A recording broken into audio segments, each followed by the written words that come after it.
everyone. Welcome to Shiksha by Swatika Samachir series. இது polity video number 11. So union executive பார்த்துட்டு இருந்தோம். இதுல president, vice president பத்தி பார்த்திருக்கோம். So prime minister, council of ministers and attorney general. குயிக்கா இந்த வீடியோல நம்ம பார்க்கலாம். So prime minister, India has adopted the British parliamentary executive mode with the prime minister as the head of the government. So British parliamentary system வந்து adopt பண்ண ஒரு method. Prime minister வந்து the most important political institution அப்படின்னு நம்ம சொல்றோம்.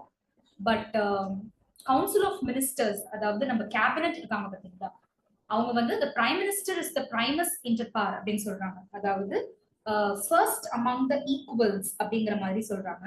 அதாவது senior or the representation members among the group அப்படிங்கிற மாதிரி தான் அந்த ஒரு கேபினெட். அவங்கள ரெப்ரசென்ட் பண்ணி தான் பிரைம் மினிஸ்டர் இருக்காரு அப்படிங்கிற மாதிரி. பட் பிரைம் மினிஸ்டர் வந்து ஒரு ஹெட் ஆஃப் த கவர்மெண்ட் இல்லைங்களா? ஸோ அவங்கள அப்பாயிண்ட் பண்றது நம்மளோட பிரசிடென்ட் தான். அண்ட் ஒரு மெஜாரிட்டி பார்ட்டியோட ஹெட்டை தான் வந்து நம்ம பிரைம் மினிஸ்டரா சொல்றோம். பிரசிடென்ட் அப்படிங்கிறப்ப அவங்களுக்கு வந்து இப்போ சப்போஸ் ஒரு மெஜாரிட்டி பார்ட்டியோட ஹெட் வந்து கிடைக்கல அப்படிங்கிறப்ப he calls for the government to form. அவரே வந்து ஒரு கவர்மெண்ட் ஃபார்ம் பண்ண சொல்லுவாங்க. அண்ட் அந்த பர்சன் வந்து within 1 month அவங்க கான்ஃபிடன்ஸை ப்ரூவ் பண்ணணும். ஓகேங்களா? அப்படி சப்போஸ் நம்பிக்கை இல்லா தீர்மானத்துல அவங்க வந்து லூஸ் பண்ணிட்டாங்க அப்படின்னா he loses the position.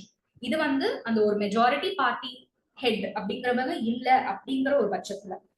So the constitution does not contain any specific procedure for the selection and appointment of the prime minister. இதுதான் ஒரு மெத்தட் அப்படின்னு நம்மளுக்கு எதுவும் கொடுக்கல. there is no direct election. Prime மினிஸ்டருக்கு டைரக்ட் எலெக்ஷன் அப்படிங்கிறது ஒன்றும் இல்லை. ஸோ ஆர்டிகல் 75 மூலமா தான் சொல்றோம். இது நம்ம ஆர்டிகல்ஸ் அப்படின்னு பாக்குறப்ப பிரைம் மினிஸ்டருக்கு article 75 prime minister shall be appointed by the president அப்படின்னு எக்ஸாக்ட் டேர்ம்ல கொடுத்துருக்காங்க. அண்ட் மெயினா வந்து இது ஒரு சாய்ஸ் கிடையாது, மெஜாரிட்டி பார்ட்டியோட ஹெட்டை நம்ம சூஸ் பண்றோம். அண்ட் அப்பாயின்மெண்ட் வந்து the president appoints the leader of the majority party. ஏன்னா கோயாலியேஷன் ஆஃப் பார்ட்டிஸ்ல யார் வந்து மெஜாரிட்டி அவங்க டேர்ம் பண்றாங்களோ அவங்கள. ஸோ ஒரு சிங்கிள் மெஜாரிட்டி பார்ட்டி இல்லைன்னா president appoints the person most likely to secure majority support. So இதுதான் நம்ம சொன்னது. அவங்க வந்து அவங்க ஃப்ளோர்ல வந்து இந்த மாதிரி we can prove the confidence அப்படின்னு அவங்க ப்ரூவ் பண்ணணும். இல்லைன்னா they will lose the position. and இவங்க வந்து அந்த லீடர் ஆஃப் த மெஜாரிட்டி பார்ட்டியா இருக்கிற வரைக்கும் they continue to be in power. அவ்வளவுதான். ஸோ ஃபிக்ஸட் டேர்ம் அப்படிங்கறதெல்லாம் இல்லை. அதாவது ஒரு பார்ட்டிக்கு தான் வந்து 5 years அப்படிங்கிற அந்த ஒரு ஃபிக்ஸட் டேர்ம் இருக்கு. பிஎம்க்கு ஃபிக்ஸட் டேர்ம் அப்படிங்கிறது நம்ம சொல்ல மாட்டோம். ஸோ ஆர்டிகல் 74ல வந்து there shall be a council of ministers. ஓகேங்களா? ஒரு மினிஸ்டரோட கவுன்சில் இருக்காங்க, பிரைம் மினிஸ்டர் அதுக்கு ஹெட்டா இருப்பாங்க. And they aid and advise the president அப்படின்னு சொல்றாங்க. So post of prime minister வந்து வெஸ்ட்மினிஸ்டர் இங்கிலாந்து அந்த மாடல்ல இருந்து எடுத்ததுதான். வெஸ்ட்மினிஸ்டர் அப்படிங்கிறது பார்லிமெண்ட் ஆஃப் இங்கிலாந்து வந்து அங்கதான் சிச்சுவேட் ஆயிருக்கு, அதனாலதான் வெஸ்ட்மினிஸ்டர் பார்லிமெண்ட் சொல்றோம். ஒரு additional information. And leader of the majority party லோக்சபால யாரோ is appointed by the president as the prime minister. இது நம்ம பார்த்தோம். So the other ministers, ஓகேங்களா, they are appointed by the president on the advice of the prime minister. இது வந்து article 75 சொல்லுது. President appoints the PM and the council of ministers on the advice of the prime minister அப்படின்னு தான் வந்து எக்ஸாக்டா சொல்லுது. And இந்த மினிஸ்டர்ஸ்லாம் வந்து they hold office during the pleasure of the president அப்படின்னு சொல்றாங்க. ஏன்னா பிரசிடென்டோட அப்ரூவலோட தான் அவங்க இருக்காங்க. இப்போ சப்போஸ் எந்த ஒரு பார்ட்டிக்கு வந்து அப்சல்யூட் மெஜாரிட்டி அவங்க கொடுக்கல அப்படின்னா பார்ட்டி எந்த பார்ட்டி இருக்காங்களோ பிரசிடென்ட் வந்து they can summon them. ஓகேவா? the leader of any party in his opinion they can manage the ministry அப்படின்னு யாரை நினைக்கிறாரோ பிரசிடென்ட் வந்து அவங்கள சம்மன் பண்ணணும். ஸோ பிரசிடென்ட் தான் வந்து இந்த மாதிரி administers the oath for the office. ஓகேங்களா? and a person who is not the member of parliament அப்படியே இருந்தாலும் he can be appointed as the minister and he has to get himself elected to the parliament within 6 months. So 6 months குள்ள அவங்க வந்து பார்லிமெண்ட்ல ஒரு மெம்பரா ஆகணும். they have to prove it. and ministers வந்து இண்டிவிஜுவலாவும் ரெஸ்பான்சிபிளா இருக்காங்க, as a councilஆவும் அவங்க லோக்சபாக்கு வந்து ரெஸ்பான்சிபிளா இருக்கணும் அப்படின்னு சொல்லுது ஆர்டிகல் 78. ஓகேங்களா? அதுதான் வந்து டியூட்டிஸ் ஆஃப் த பிரைம் மினிஸ்டரை சொல்றாங்க. ஸோ நீங்க பிரைம் மினிஸ்டர்னு பாக்குறப்ப ஆர்டிகல் 74, 75, 78 இஸ் வெரி இம்பார்ட்டன்ட். 74ல prime minister and council of ministers, prime minister and the President of India is connected with the Council of Ministers அப்படின்னு சொல்றாங்க. அதாவது Council of Minister headed by the Prime Minister advises the President on all issues. So 74ல நீங்க ஞாபகம் வச்சுக்க வேண்டியது prime மினிஸ்டரும் அந்த council of மினிஸ்டர்ஸும் சேர்ந்து பிரசிடென்ட்டுக்கு அட்வைஸ் பண்றாங்க. 75ல president appoints the prime minister and the Council of Ministers on the advice of the Prime Minister. Article 78 Prime Minister communicates all decisions taken by the Council of Ministers to the President of India. So Prime Minister and his council யார் யாரெல்லாம் இருக்காங்களோ அவங்க எல்லாமே வந்து decisions make பண்றது எல்லாத்தையுமே நம்ம president கிட்ட கம்யூனிகேட் பண்ணுவாங்க அப்படிங்கிறது. அதாவது பிரசிடென்ட் வந்து த்ரூ த பிஎம் தான் வந்து எல்லா விஷயங்களையும் தெரிஞ்சுக்கிறாரு. ஸோ ஒரு கம்யூனிகேஷன் லிங்கா வந்து நம்ம பிஎம் தான் இருக்காங்க. அதாவது பிரசிடென்ட் த்ரூ த பிஎம் தான் வந்து இஃப் ஹி வாண்ட்ஸ் ஆல்சோ அவங்களும் வந்து கவுன்சில் ஆஃப் மினிஸ்டர்ஸ் எதுவும் கம்யூனிகேட் பண்ணணும்னாலும் பிரைம் மினிஸ்டர் மூலமா தான் சொல்றாங்க. ஸோ ஒரு பிரிட்ஜா இங்க இருக்கிறது நம்ம பிரைம் மினிஸ்டர் தான் ஆன் போத் வேஸ் அப்படிங்கறத நம்ம தெரிஞ்சுக்கிறோம். So this is given. So duties னு பாக்குறப்ப to converse to the president all decisions of the council of ministers இதுதான் நம்ம பார்த்தோம். So president வந்து council of ministers சொல்லணும்னாலும் சரி, council of ministers ஒரு decision நம்ம presidentக்கு சொல்லணும்னாலும் சரி, நம்ம prime minister தான் லிங்கா இருக்காரு. And he is the leader of the nation and chief spokesperson of the country சொல்றாங்க. அதாவது தலைமை செய்தி தொடர்பாளரா இருக்காரு. And as the leader of the nation he represents our nation. ஒரு ரெப்ரசன்டேட்டிவா இன்டர்நேஷனல் கான்ஃபரன்சஸ்க்குலாம் போகிறாங்க. ஃபார் எக்ஸாம்பிள் என்ன கொடுத்துருக்காங்கன்னா காமன்வெல்த் சமிட் இல்லைன்னா நான் அலைன்டு நேஷன்ஸோட சமிட், லைக் அனிசேரா மீட்டிங்ஸ்லாம் நடக்குது பார்த்தீங்களா, அதுக்கு சார்க் நேஷன்ஸ் இந்த மாதிரியான மீட்டிங்ஸ்லாம் போகிறாரு. These are certain examples. So ஃபங்க்ஷன்ஸ்னு பார்க்குறப்ப ஃபர்ஸ்ட் அண்ட் ஃபோர்மோஸ்ட் ஃபங்க்ஷன் வந்து to prepare the list of his ministers. அவர் வந்து இந்த மாதிரி வின் பண்ணதுக்கு அப்புறமா he has to do that. He meets the president with the list and then the council of ministers is formed. So president oda assent oda the council of ministers form பண்றாங்க. Very important ministers வந்து அவங்க ministers of cabinet rank கொடுப்பாங்க. அப்புறம் ministers of state. அப்புறம் third rank வந்து deputy ministers க்கு கொடுப்பாங்க. So it is one of the discretionary powers of the prime minister to designate a deputy prime minister. இது வந்து அவரோட விருப்பத்திற்கு ஏற்ப பண்ணலாம். நம்ம படிச்சோம் மாதிரி டெபியூட்டி பிரைம் மினிஸ்டரா ஒன் டைம் வந்து சர்தார் வல்லபாய் பட்டேல் இருந்தாரு. So it is just discretionary power தான். ஸோ அப்ப இருந்த பிரைம் மினிஸ்டர் வந்து ஒரு டிஸ்கிரிஷனரி பவர் மூலமா அவர் வந்து வைஸ் ஒரு டெபியூட்டி பிரைம் மினிஸ்டர் அப்படிங்கிறதுல இருக்க வச்சிருந்திருக்காங்க. So president allocates the portfolios among the ministers. So ஒவ்வொரு மினிஸ்டருக்கும் வந்து என்ன போர்ட்ஃபோலியோ அப்படிங்கிறதும் நம்மளோட பிரசிடென்ட் மேக் பண்ணுவாங்க on the advice of the prime minister. அது வந்து நம்ம கன்சிடர் பண்ணணும். ஓகேங்களா? So council of ministers will be headed by prime minister on the advice of the president. Okay, அவங்கள வந்து அப்பாயிண்ட் பண்றாங்க. advice of the president எடுத்துக்கிட்டு தான் council of ministers வந்து நம்ம prime ministerம் வந்து ஓகே செலக்ட் பண்ணலாம் அப்படிங்கறதையும் எடுத்துக்கிறாரு. ஆர்டிகல் 75ல council of ministers will be appointed by the president அப்படிங்கறத சொல்றாங்க. இது எல்லாமே வந்து ஜஸ்ட் கன்ஃபியூசிங் மாதிரி தெரியலாம், but nothing is confusing. 74ல வந்து just the council of ministers வந்து headed by the prime minister advises the president on all issues. அத ஞாபகம் வச்சுக்கோங்க. So council of ministersம் அந்த prime ministerம் சேர்ந்து தான் பிரசிடென்ட்க்கு அட்வைஸ் கொடுக்குறாங்க. 75ல president appoints prime minister and the ministers. Okay, president தான் அப்பாயிண்ட் பண்றாரு. 78ல just PM being the connecting link between the two. அத மட்டும் நம்ம ஞாபகம் வச்சுக்கிட்டா போதும். So president allocates the portfolios among the ministers on the advice of prime minister. So council of ministers ஒரு எலெக்ஷனுக்கு அப்புறமா president of India prime minister advice ஓட the council of ministers appoint பண்றாங்க. பட் இதுக்குன்னு ஒரு certain criteria இருக்கு. 91st constitutional amendment 2003 மூலமா total number of ministers வந்து should not exceed 15% of the total strength of the Lok Sabha ன்னு சொல்லிருக்காங்க. அதாவது இப்போ 500 members இருக்காங்க அப்படின்னா இப்போ வந்து 15% of 500னா 75. ஸோ 75 மினிஸ்டர்ஸ் தான் இருக்க முடியும் அப்படிங்கிற மாதிரியான ஒரு ப்ராப்பரான ஸ்கீம் கொடுத்துருக்காங்க. ஸோ மினிஸ்டர்ஸ் வந்து கேபினெட் மினிஸ்டர்ஸ், மந்திரி சபை, ministers of state with independent charge இருப்பாங்க. அதாவது மாநில அமைச்சர்கள் வந்து அவங்களுக்குன்னு இண்டிபெண்டன்ட் கிரைட்டீரியாஸ் கொடுத்தும் இருப்பாங்க. மினிஸ்ட்ரி ஆஃப் ஸ்டேட் மாநில அமைச்சர்கள்னு தனியா இருக்காங்க. அவங்களும் கேபினெட் மினிஸ்ட்ரிக்கு கீழே தான் ஒர்க் பண்ணுவாங்க. டெபியூட்டி மினிஸ்டர் அப்படிங்கிறவங்க துணை அமைச்சர்கள். ஸோ கேபினெட் அப்படிங்கிறது ஒரு இன்ஃபார்மல் பாடி. இதுல சீனியர் மோஸ்ட் மினிஸ்டர்ஸ் இருப்பாங்க. நியூக்ளியஸ் ஆஃப் தி அட்மினிஸ்ட்ரேஷன், அதாவது கோர் ஆஃப் தி அட்மினிஸ்ட்ரேஷனா இவங்க தான் இருப்பாங்க. அண்ட் இம்பார்ட்டன்ட் டிசிஷன்ஸ் எல்லாமே இவங்க தான் எடுப்பாங்க.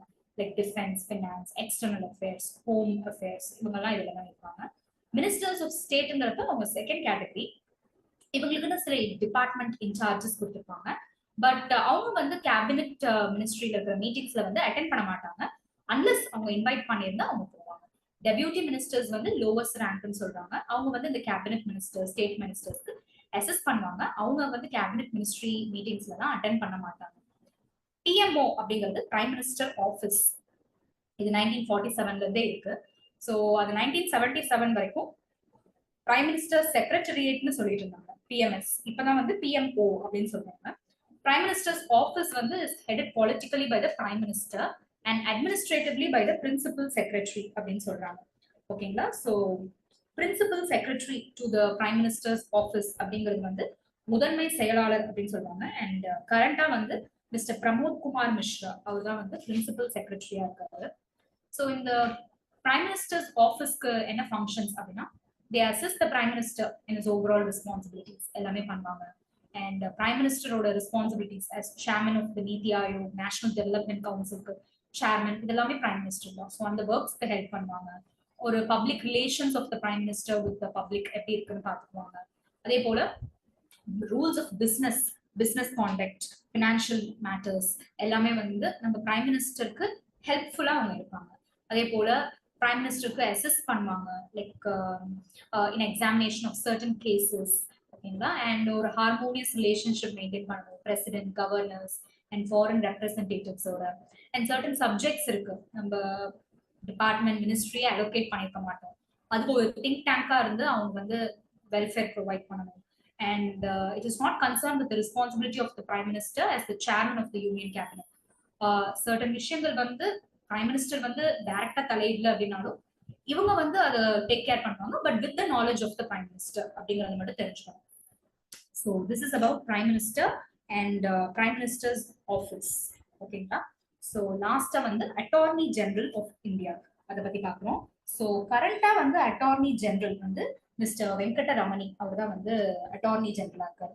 ஸோ இந்திய அரசு தலைமை வழக்கறிஞர் ஒரு முதன்மை ஆதரவுரைஞர் அப்படின்னு சொல்லுவாங்க. அவங்க தான் attorney general of India. Article 76க்கு கீழே வந்து இவங்க தான் வந்து highest law officer of the country. இவங்களையும் அப்பாயிண்ட் பண்றது பிரசிடென்ட் தான்.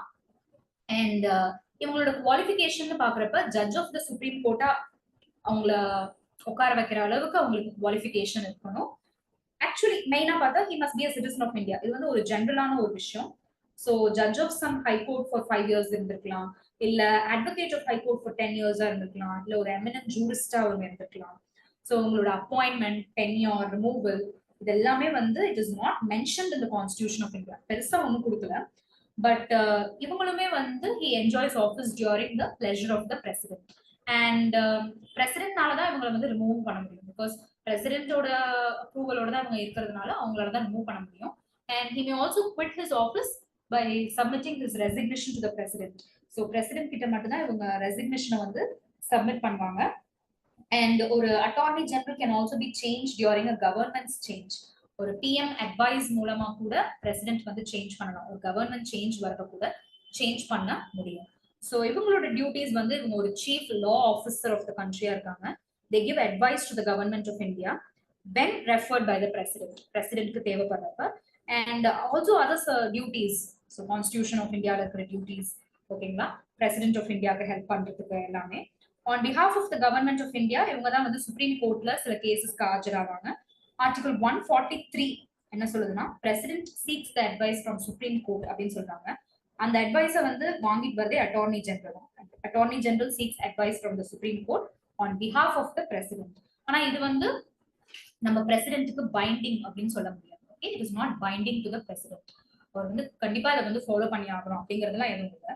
அண்ட் கவர்மெண்ட் ஆஃப் இந்தியா வந்து ஆன் பிஹாஃப், ஓகே, இவரு தான் வந்து நிறைய கேசஸ்ல வந்து போய் ரெப்ரசன்ட் பண்ணுவாரு அப்படிங்கறத நம்ம தெரிஞ்சுக்கணும். அண்ட் இவரோட லிமிடேஷன்ஸ் அப்படின்னு பார்த்தா, he should not hold office against the government of India. So government of இந்தியாவை எதிர்த்து அவர் எதுவும் வந்து ஆஃபீஸ் ஹோல்ட் பண்ணக்கூடாது. அண்ட் வேற எதுவும் ஆஃபீஸ் ஆஃப் ப்ராஃபிட் இவர் என்ஜாய் பண்ணக்கூடாது. அண்ட் அப்போசிஷனை ஹெல்ப் பண்ணி இவர் எதுவும் வந்து கேசஸ் எடுக்கக்கூடாது. And government of India permission இல்லாம அவர் வந்து கிரிமினல் கேசஸ்க்கு அட்வொகேட்டாலாம் இருக்கக்கூடாது. அண்ட் அட்டார்னி ஜெனரலா இவர் இருக்கிறது பார்ட் டைம் மட்டும்தான். இவர் வந்து ஒரு பிரைவேட் லீகல் சர்வீஸ் அலவ் பண்றாங்க, பட் அது கவர்மெண்ட் ஆஃப் இந்தியாவுக்கு அகெயின்ஸ்டா இருக்கக்கூடாது. ஓகேங்களா? ஸோ அட்டார்னி ஜெனரலுக்கு கீழே தான் சொலிசிட்டர் ஜெனரல் அப்படிங்கிறதும் வருது. பட் ஆர்டிகல் 76ல பேசுறது அட்டார்னி ஜெனரல் மட்டும்தான். சொலிசிட்டர் ஜெனரல் பத்தி இதுல எதுவுமே பேசல. And you have to be very sure, நம்ம கேபினட் மினிஸ்ட்ரியில லா மினிஸ்டர்லாம் இருக்காங்க, இதுக்கும் நம்ம அட்டார்னி ஜெனரலுக்கு எந்த கனெக்ஷனும் இல்லை. Law minister is different, attorney general is different. ஓகேங்களா? ஸோ இவங்க வந்து அட்வைஸ் கொடுக்குறாங்க கவர்மெண்ட்க்கு. ஸோ இவங்களுக்கு வந்து எல்லா கோர்ட்ஸ்லயுமே ரெப்ரசென்ட் பண்றதுக்கான ரைட்ஸ் இருக்கு. அண்ட் அதாவது அவங்க ரைட் ஆஃப் ஆடியன்ஸாகவும் இருப்பாங்க எல்லா கோர்ட்ஸ்லயும். And has the right to take part in the proceedings of the houses. ஓகேங்களா? ஜாயிண்ட் சிட்டிங்லயோ இல்லை வந்து ஐதர் ஆஃப் த ஹவுசஸ்லயோ அவங்க இருக்கலாம். அண்ட் என்ன ஒரு மெயின் விஷயம் அப்படின்னா, உங்களுக்கு ஓட் பண்ற ரைட்ஸ் கிடையாது ஹவுசஸ்ல. And he enjoys the equal status, like MP மாதிரி ஒரு ப்ரிவிலேஜஸ் அண்ட் இம்யூனிட்டிஸ் எல்லாமே வந்து ஹி கேன் ஹேவ் இட். நம்ம கவர்மெண்ட் ஆஃப் இந்தியா யூனியன் கவர்மெண்ட்க்கு கீழே தான் வந்து அட்டார்னி ஜெனரல் அப்படிங்கிற வேர்டு யூஸ் பண்றோம். ஸ்டேட்ஸ்க்கு வந்து அட்வொகேட் ஜெனரல் அப்படின்னு நம்ம சொல்லுவோம். அதெல்லாம் நம்ம வந்து ஸ்டேட்ஸ் படிக்கிறப்ப பார்ப்போம். அண்ட் அனதர் அடிஷனல் இன்ஃபர்மேஷன், நம்ம கரண்ட்ல வந்து ஆர் வெங்கடரமணி இருக்காரு அப்படின்னு சொன்னோம். இவருக்கு ப்ரீவியஸா இருந்தவர் வந்து கே வேணுகோபால் ஒருத்தவர். அண்ட் ஃபர்ஸ்ட் அட்டார்னி ஜெனரல் வந்து எம்சி செட்டில்வால். ஓகேங்களா? ஸோ யூனியன் எக்ஸிக்யூட்டிவ்ல I think we have covered the president, the vice president, the prime minister, council of ministers, attorney general of India. Hope உங்களுக்கு நல்ல யூஸ்ஃபுல்லா இருக்கும்னு நினைக்கிறேன். பிகாஸ் இந்த ஸ்லைட்ஸ்ல இருந்தது எல்லாமே வந்து what is given in your சமச்சீர் books, and certain kind of information நான் கொடுத்தது வந்து it's from other sources. So நீங்க எல்லாமே எழுதி வச்சுக்கோங்க. You can learn the articles, and ஒவ்வொன்றா நீங்க படிக்க it will be very useful for you and for revision also. Thank you for watching this video. இந்த வீடியோஸ்லாம் உங்களுக்கு பிடிச்சிருந்துச்சுன்னா லைக் பண்ணுங்க, உங்க ஆஸ்பிரண்ட் ஃப்ரெண்ட்ஸோட ஷேர் பண்ணுங்க, அண்ட் சப்ஸ்கிரைப் பண்ணீங்கன்னா you will regularly have other videos coming up. நம்ம நிறைய வீடியோஸ் வந்துகிட்டு இருக்கு இன்னும் பாலிட்டியில, and after polity there will be other subjects also. So thank you for வாட்சிங் this video. Happy learning all of you. Thank you.